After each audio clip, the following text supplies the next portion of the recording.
ये मनुष्य भी कितने अजीब हैं। मुझे मुझी से तोड़कर मुझे ही बनाते हैं। इन्हें ईश्वर अपने सामने चाहिए, भीतर नहीं। ताकि हमारे सामने कुछ पैसे और मिठाई रख अपने पाप खरीद सके। भैया, हाँ, खरीदने से याद आया, दाम क्या चल रहा है तुम्हारा आजकल? ये कृष्ण वाली 700 की है और राम वाली 1000। हमारा दाम तुमसे ज्यादा है कृष्ण। क्यों नहीं, अभी दीपावली थी ना, जन्माष्टमी आने तो जरा। बाजू वाला तो 300 में दे रहा है। वो पीओपी वाली है, ये प्योर मिट्टी की है भाई साहब। पिछली बार भी तुम्हारी मूर्ति ने कलर छोड़ दिया था। ए,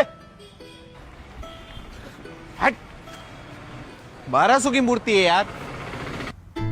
महाभारत कभी खत्म ही नहीं हुई कृष्ण। शायद इसीलिए मैं अभी तक यही हूँ।